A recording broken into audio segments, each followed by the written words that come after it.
ने कहा कि जो लोग वहाँ बैठे हैं वो किसान नहीं है। मैं अजय सिंह से पूछना चाहता हूँ क्या किसान वही है जो चौधरी ओम प्रकाश चौटाला के घर में पैदा हो वही किसान है? परिवार ने ओम प्रकाश चौटाला के परिवार ने हरियाणा प्रदेश का बेड़ा गर्क करने में जो भारतीय जनता पार्टी का सहयोग दिया जच्चा बच्चा के रूप में, तो हम इसकी निंदा करते हैं। मैं भगवान से निवेदन करूंगा कि शिक्षा मंत्री जी को भगवान सुबुद्धि दे। जो उनकी आंखों में चश्मे है ना, कभी ये नैलो के हो जाते हैं, कभी जच्चा बच्चा के हो जाते हैं, उनकी आंखें खराब हो गई है। तो कमाल हो गया भाई। पेपर लीक मामले पे सरकार सीबीआई से मना नहीं करा।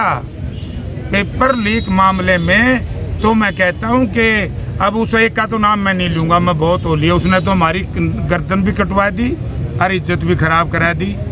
जो अब आपका डिप्टी चीफ मिनिस्टर, शर्म नहीं आती उन्हें तो कॉलर में डूब के मर जाना चाहिए बिना पानी के। कहता है कि मेरी जेब में इस्तीफे हैं, कुर्ता तो रोज दूँ मैं तो इस्तीफे तो दूंगे। वैसी कौन सी जेब? मैं अजय सिंह से पूछना चाहता हूँ, वो इस्तीफे उसकी जेब में 4 महीने से और वो दूहे नहीं गई लगे। अजय सिंह चौटाला हो चाहे अजय सिंह चौटाला हो, अरे लड़ाई लड़नी चाहिए थी उन्होंने सरकार से। ये तो लड़ाई लड़ रहे भूपेंद्र सिंह हुड्डा से। भूपेंद्र सिंह हुड्डा के नेतृत्व में कांग्रेस पार्टी की सरकार बनेगी। विद एरियर हम इनको बहाल करेंगे। अगर विद एरियर कांग्रेस पार्टी ने इनको बहाल नहीं किया, जयप्रकाश जिस सिचुएशन में होगा छोड़ करके सड़क पे आएगा। राजतंत्र प्रणाली में अपने अपमान का बदला किसान और मजदूर लेंगे, उस बटन की ताकत। इसका प्रदर्शन है रणदीप सिंह सुरजेवाला या उसके भाई सुदीप सिंह भी पहुंचे प्रदर्शन।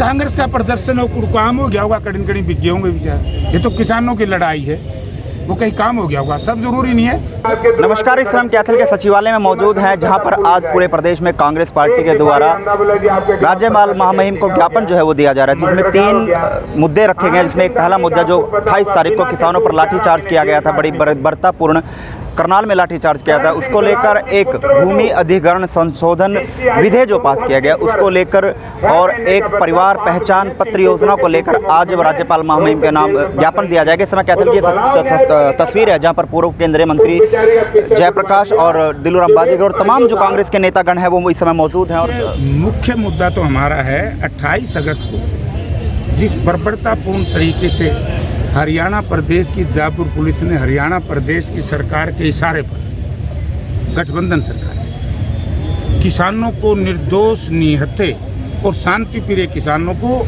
जहां पर माननीय मुख्यमंत्री जी की मीटिंग थी उससे लगभग 20 किलोमीटर दूर जाकर के जो लाठियों से पीटा है, घायल किया है और एक किसान की उसमें मौत हुई है।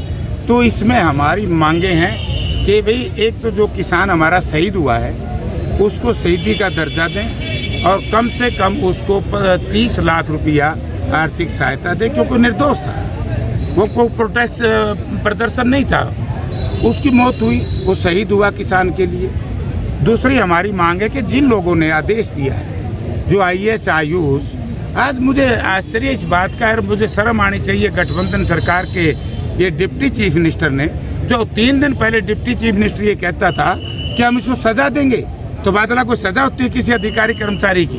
ये बेईमानी है किसानों के साथ, मजदूर के साथ, हरियाणा की जनता के साथ। उस IAS अधिकारी को बर्खास्त किया जाए, उसके ऊपर 307 का मुकदमा दर्ज किया जाए। दूसरा हमारा है इशू भूमि अधिग्रहण कानून संशोधन जो इन्होंने किया। आप ये देखेंगे जिस तरीके से, मतलब अभी राष्ट्रपति जी के साइन नहीं हुए, महामहिम राज्यपाल जी के पास पहुंचा है।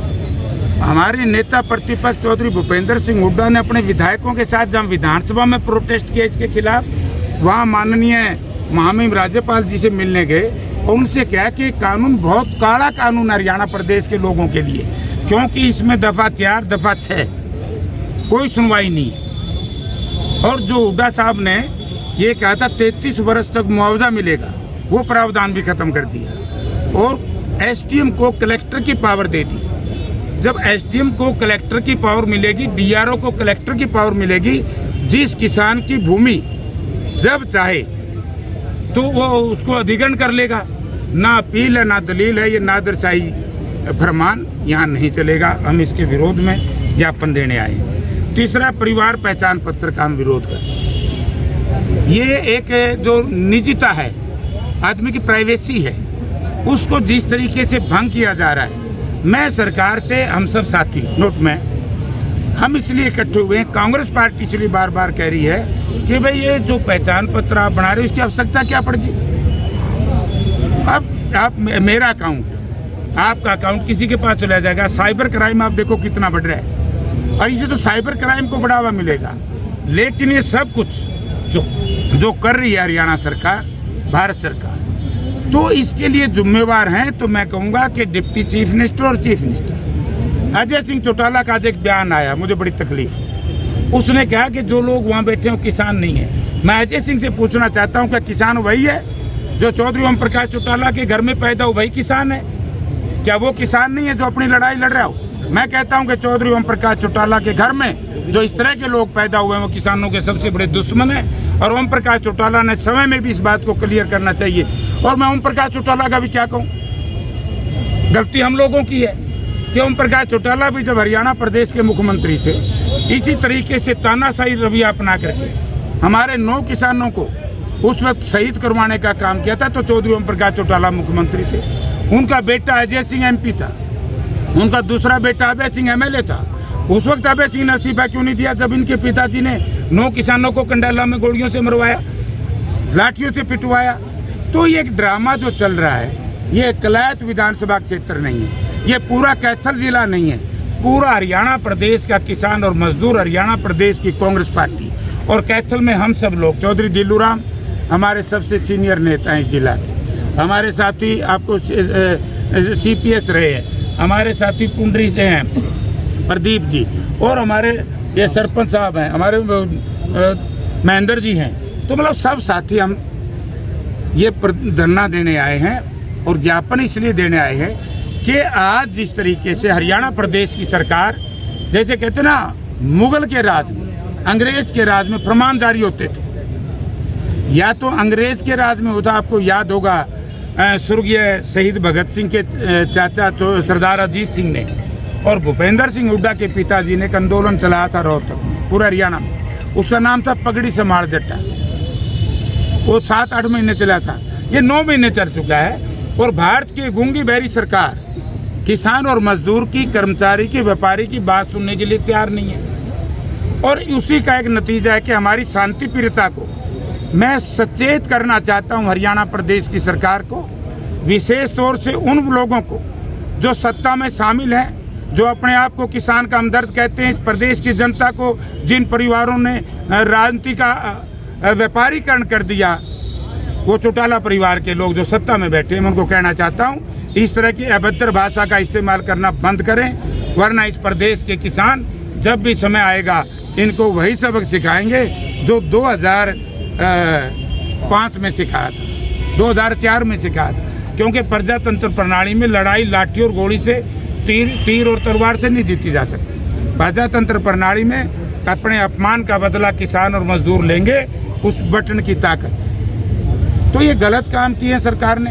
आप ये देखिए कि बस्ताड़ा बैरियर के ऊपर, बॉर्डर पे कह लो, टोल पे कह लो, वहाँ लाठी बरसाई, वहाँ से तो 20 किलोमीटर के आसपास था। और जिस पुलिस अधिकारी ने, देखो आज चौटाला परिवार को, कोई को भी, चौधरी ओम प्रकाश चौटाला के परिवार को हक ही नहीं है वो किसान की बात करो। किसान के शत्रु है ये परिवार, क्योंकि जो वहाँ पर खैरा नाम का एक इंस्पेक्टर है, उसके पिताजी इंडियन नेशनल लोकदल के प्रधान हैं, उसके चाचा जी जजपा के प्रधान हैं। मैं आपके माध्यम से हरियाणा प्रदेश के किसान और मजदूर को भी बताना चाहता हूं कि इन बहरूपियों से भी बच के रहो जो आज सरकार का साथ दे करके। अभय सिंह चौटाला कहता है कि मेरी जेब में इस्तीफे हैं, कुर्ता तो रोज दू है, मैं तो इस्तीफे तो दूंगे। वैसी कौन सी जेब? मैं अजय सिंह से पूछना चाहता हूँ, वो इस्तीफे उसकी जेब में 4 महीने से और वो दुए नहीं गई लगे। ये धोखेबाज है, ये दगाबाज हैं, इन्होंने राजनीति का अपराधीकरण कर दिया। इस परिवार ने, ओम प्रकाश चौटाला के परिवार ने हरियाणा प्रदेश का बेड़ा गर्क करने में जो भारतीय जनता पार्टी का सहयोग दिया जच्चा बच्चा के रूप में, तो हम इसकी निंदा करते हैं। अभय सिंह चौटाला हो चाहे अजय सिंह चौटाला हो, अरे लड़ाई लड़नी चाहिए थी इन्होंने सरकार से। ये तो लड़ाई लड़ रहे भूपेंद्र सिंह हुड्डा से, देखा होगा आपने भी, आप सब मानोगे मेरी बात को। तो यानी कि ये लोग सरकार को सपोर्ट कर रहे हैं, किसान और मजदूर की लाठीचार्ज जो है उसके सपोर्ट कर रहे हैं, हम उसकी निंदा कर रहे हैं। तो आज हम इस बात को लेकर के या तो जच्चा बच्चा, जजपा जिसको बोलते हैं, आज ही समर्थन वापिस ले, तभी तो हमें फायदा होगा ना। और जैसे ही समर्थन वापिस होगा तो सरकार गिर जाएगी, सरकार गिर जाएगी। अब अजय सिंह कहता है 1-2 इस्तीफे से क्या होगा, ये अपना भाई का इस्तीफा दुआ दिया, उससे भी सरकार मजबूत हुई, क्योंकि सरकार ने नेता प्रतिपक्ष भूपेंद्र सिंह हुड्डा के दबाव में जब हमारा अविश्वास प्रस्ताव आया तो उस अविश्वास प्रस्ताव से बचने के लिए तो उन्होंने अजय सिंह का इस्तीफा करवा लिया। हमारे एक साथी थे प्रदीप चौधरी, कांग्रेस के विधायक थे, उनको जिस तरीके से कोर्ट के फैसले के 3 दिन के बाद कॉपी भी नहीं आई, हार्ड कॉपी ऑर्डर की, उससे पहले उसको बर्खास्त कर दिया। तो ये जो सारी बातें हैं सब जानते हैं कि इस हमाम में जो ये गठबंधन सरकार का हमाम है, इसमें जो लोग शामिल हैं सब नंगे। आज हम ये सचेत करने आए, महामहिम राज्यपाल जी से निवेदन करने आए हैं कि हमारा जो किसान शहीद हुआ है उसको 30 लाख रुपए आर्थिक सहायता दें, उसके परिवार को नौकरी दें, शहीदी का दर्जा दें। जिन किसानों के ऊपर लाठीचार्ज हुआ है और जिस IAS अधिकारी ने आदेश दिया है उसके खिलाफ, क्योंकि मैं समझता हूं कि हरियाणा प्रदेश की इंटाइटलमेंट नहीं है, अधिकार क्षेत्र नहीं है, लेकिन DOPT को चिट्ठी लेकर के महामहिम राज्यपाल जी से निवेदन करूंगा कि आयुष सिन्हा जो हैं DOPT को लिखें, इसको तत्काल बर्खास्त करें, क्योंकि इस तरह का अधिकारी कल को डिस्ट्रिक्ट मजिस्ट्रेट बनेगा, डिप्टी कमिश्नर बनेगा, वो प्रजातंत्र में इस काबिल नहीं है कि वह इस नौकरी पर रहे। और जो भूमि अधिग्रहण विधेयक है, अगर ये विधेयक वापस नहीं हुआ तो इस बहुत बड़ा नुकसान किसान को होगा, मजदूर को होगा। भूमि अधिग्रहण में अधिकारियों की तानाशाही चलेगी, ब्यूरोक्रेसी हैवी हो जाएगी। तो मैं चाहूँगा राज्यपाल जी से कि उस पर हस्ताक्षर ना करें और उसको वापस सरकार को कर दें, और जो ये अपना पहचान पत्र है इसको बंद करें। आज कांग्रेस का प्रदर्शन है, रणदीप सिंह सुरजेवाला या उसके भाई सुदीप सिंह भी पहुंचे प्रदर्शन में। कांग्रेस का प्रदर्शन काम हो गया होगा, कड़ी कड़ी बिक गए होंगे बेचारे। ये तो किसानों की लड़ाई है, वो कहीं काम हो गया होगा, सब जरूरी नहीं है। तो दिल्लू हमारे नहीं, हमारे ये आ रहे नहीं, डंडोला ये आ रहे नहीं, प्रदीप जयप्रकाश आ रहे नहीं, जो कितने लोग हमारे सरपंच साहब और जो कितने लोग, CM साहब कह रहे हैं कि हम सब एक है। सर, शिक्षा मंत्री कह रहे हैं कि हम शहादत नहीं मानते और एक बड़े बुजुर्गों को वहाँ पे बिठाया गया जिस कारण ये सारा कुछ हुआ, घटनाक्रम हुआ। सर, मैं शिक्षा मंत्री जी मेरे मित्र भी हैं, मैं भगवान से निवेदन करूंगा कि शिक्षा मंत्री जी को भगवान सुबुद्धि दे। आज वो किसान का बेटा होकर के किसान के प्रति इस तरह के अपशब्दों का इस्तेमाल करता है, अनपार्लियामेंट्री भाषा का जो प्रयोग करता है केवल अपनी कुर्सी को बचाने के लिए, हम उसकी निंदा करते हैं। और मैं उनको बताना चाहता हूं कि किसान वहाँ बुजुर्ग भी हैं, वहाँ नौजवान भी हैं, मुझे मालूम है और आप लोगों को मालूम होना चाहिए। जो इस इलाके के शहीद हुए हैं बॉर्डर के ऊपर, मेरे हिसाब से सिरदा गांव का जो हमारा जवान मरा उसकी उम्र 40 साल थी, और जो पाई का लड़का मरा उसकी सारी 35-36 साल थी, 20 साल। तो मंत्री जी से कहना चाहता हूं कि जरा आंखें, क्योंकि ये जो उनकी आंखों में चश्मे हैं ना, कभी ये नैलो के हो जाते हैं, कभी जच्चा बच्चा के हो जाते हैं, उनकी आंखें खराब हो गई है। तो उनको सोचना चाहिए कि नौजवान शहीद हो रहे हैं, कहाँ से हो रहे हैं, क्या जवाब देना चाहिए। मुख्यमंत्री ने कहा कि और सख्त कार्रवाई की जाएगी, सख्त कानून कार्रवाई की जाएगी, इस तरह का बयान मुख्यमंत्री ने दिया किसानों के ऊपर। मैं मुख्यमंत्री जी के बयान की कड़ी शब्दों में निंदा करता हूँ और मुख्यमंत्री जी को सचेत करना चाहता हूँ कि मुख्यमंत्री जी, आपको याद होगा जब मुख्यमंत्री जी यहाँ के संगठन मंत्री थे, हम लोगों का इन लोगों का गठबंधन था, तो हम तो बड़ा प्रदर्शन करते थे जब मुख्यमंत्री जी आगे बातें करते। हमारे साथियों ने पिटुआ में प्रजातंत्र के तगाजे को मुख्यमंत्री जी ने भूलना नहीं चाहिए। आज जो कुर्सी पे, कल को वो फर्श पे बैठेंगे, जो आज इस धरती पर बैठे हो कल के हुक्मरान बनेंगे। जयप्रकाश जी, आमजन हो या किसान हो, जब जाम लगाते हैं उन्हें पर्चे दर्ज कर दिए जाते हैं, लेकिन जब लाठीचार्ज किया जाता है किसी अधिकारी या किसी भी उस पर पर्चे नहीं दर्ज किए जाते, इसको कहाँ देखते हैं आप?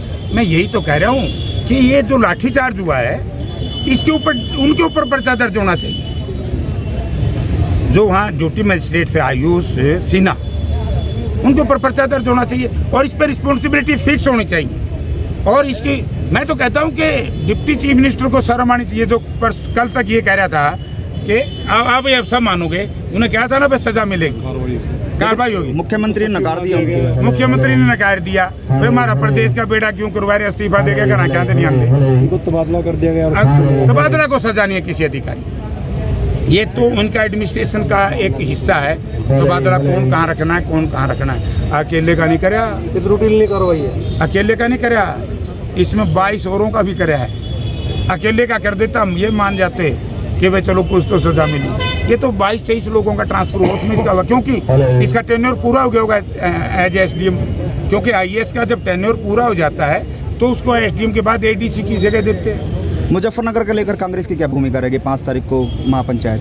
देखिए, मुजफ्फरनगर में किसानों की महापंचायत हो, करनाल में किसानों की महापंचायत हो, सीमाओं पे किसान बैठे हैं, हमारे टोल प्लाजा पे किसान बैठे हैं, हर जगह चौधरी भूपेंद्र सिंह हुड्डा का बयान बार बार आ चुका है कि हम सब कांग्रेस पार्टी के लोग किसानों के साथ, क्योंकि ये जो आंदोलन है, ये पंचायतें जो किसानों की हो रही हैं, ये गैर राजनीतिक है, तो हम पॉलिटिकल आदमी हैं। जैसे ही वो गैर राजनीतिक संगठन, किसान संगठन जो आदेश देंगे हम उनको मानेंगे। सर, पेपर लीक मामले पे सरकार सीबीआई जांच से मना कर रही है सर। ये तो कमाल कर दिया भाई। पेपर लीक मामले पे सरकार सीबीआई से मना नहीं करा। पेपर लीक मामले में तो मैं कहता हूं कि अब उस एक का तो नाम मैं नहीं लूंगा, मैं बहुत हो लिया। उसने तो हमारी गर्दन भी कटवा दी और इज्जत भी खराब करा दी। जो अब आपका डिप्टी चीफ मिनिस्टर, शर्म नहीं आती उन्हें तो कॉलर में डूब के मर जाना चाहिए बिना पानी के। जब हमारे विज साहब ये कह रहे हैं सीबीआई जांच हो, गृह मंत्री और डिप्टी चीफ मिनिस्टर किस हैसियत से बयान दिए कि पहले हम पुलिस से जांच कराएंगे? डिप्टी चीफ मिनिस्टर की क्या हैसियत है इस सरकार के संवैधानिक दायरे में? जब लैंड और ऑर्डर की सिचुएशन की बात हो तो गृह मंत्री करेगा, उसकी मॉनिटरिंग चीफ मिनिस्टर करेगा। ये कहाँ से आ गया डिप्टी चीफ मिनिस्टर? क्योंकि मैं एक आरोप बड़ा सीधा लगाता हूँ, अगर इस केस की पेपर लीक घोटाले जितनी बार भी हो, इसकी जांच सीबीआई या सीटिंग जज हाई कोर्ट से कराओ, और मैं ये कहता हूँ कि ये सुई वहीं जाएगी जो इस जांच का विरोध कर रहे हैं। बड़ा माल कूट लिया, बहुत माल कूटा है, बच्चे बर्बाद कर दिए हमारे। तो सरकार का भी कोई मंत्री या कोई हो सकता है इसमें? बिल्कुल, उंचलिया में निचला मंत्री नहीं, ऊपर लिया में 2 है, में 1 है। आप खुले तौर पे कह रहे हो। तो आप कांग्रेस क्या मांग करती है इसकी? सीबीआई जांच हो? हम तो कहते हैं भाई सीबीआई जांच कराओ, सीबीआई जांच। अब तुम देख लो, इतनी निर्दयी सरकार, इतनी निरंकुश सरकार, ऐसे तो अंग्रेज और मुगल के जमाने में भी जुल्म नहीं हुआ। हमारे पीटीआई भाई, सुप्रीम कोर्ट का फैसला आप पढ़ लो, उसमें सुप्रीम कोर्ट ने कहा कि इनमें ना भ्रष्टाचार हुआ है और ना मेरिट में कोई दिक्कत आई है, कोई कानूनी प्रोसीजर में कमी आई। तो कानूनी प्रोसीजर में कमी आई तो मास्टरों को, पीटीआईओ को क्यों सजा दो उन लोगों को जहां कमी रही है। और सुप्रीम कोर्ट ने ये भी कहा सरकार चाहे तो लगा ले, लेकिन ये सरकार तो अटाना में लान में तो है ही नहीं। और मैं पीटीआई भाइयों से भी निवेदन करूंगा, और मैं हुड्डा साहब का संदेश 2 वर्ष पहले इन पे लेके गया था कि जिस दिन चौधरी भूपेंद्र सिंह हुड्डा के नेतृत्व में कांग्रेस पार्टी की सरकार बनेगी, विद एरियर हम इनको बहाल करेंगे। अगर विद एरियर कांग्रेस पार्टी ने इनको बहाल नहीं किया, जयप्रकाश जिस सिचुएशन में होगा छोड़ करके सड़क पे आ जाएगा। ठीक है।